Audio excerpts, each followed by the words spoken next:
Claudette, what are you doing in Port Charles? I'm sorry for all this cloak and dagger stuff. I was afraid that you wouldn't come over if you knew that it was me, and I wanted to see you. Things ended badly between us. Oh, that's the understatement of the year. I had to talk to you. There's something that you need to know. No, what I need to know is that you're leaving, now. You're angry.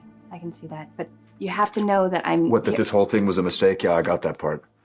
Can you just listen to me? You owe me that much. Fine. Thank you.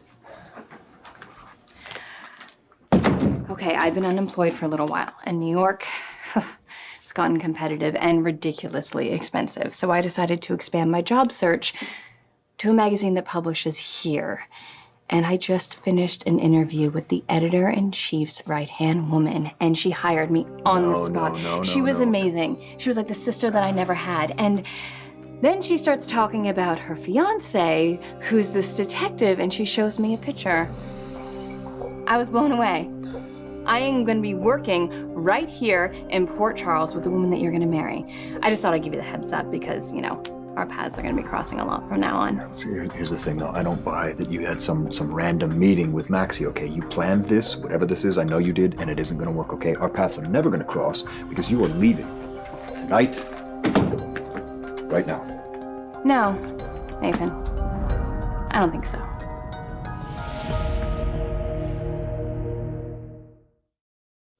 Well, that didn't take long. What didn't? You know, the switch from sweet and light to the steel underneath. Because I won't let you order me out of Port Charles 3 hours after I get here?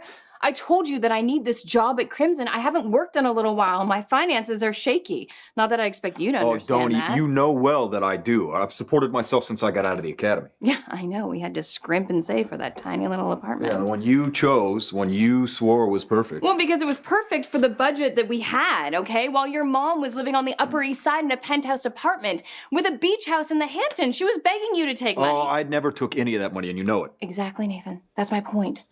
Pride like that is a luxury that only people with that kind of money know. Of course, you were always able to support yourself, but you always knew that you had a safety net. If there was ever a big problem, there was enough money to cover it up. Is that why you're here? For money? Because I don't have much. I don't want your money. If you'll remember, I had no idea when we first met that you were attached to the Rees real estate fortune, okay?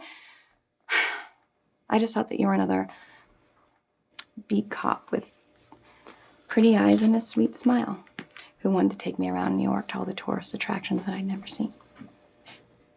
So that's it. It was that innocent. It was that random. Yes! God! When did you become so cynical? The moment I walked through the door expecting to find Maxie, I found you instead. You set me up. And maybe not for the first time. I'll admit that I treated you badly. Oh, thank you for that much. But we both made mistakes. We both have our flaws, and we both have our good points. I'll be the first to admit that you're the hero, Nathan. Don't do that. You are, even before we went out. I overheard 2 cops talking about how you were a cinch to make detective, and not because you're a suck-up or a climber, because you're brave and dedicated. I can admit that about you. So maybe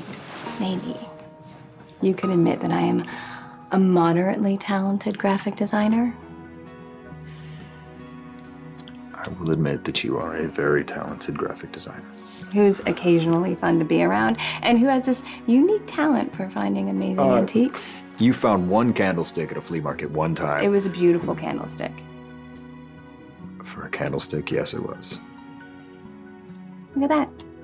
We agree on something.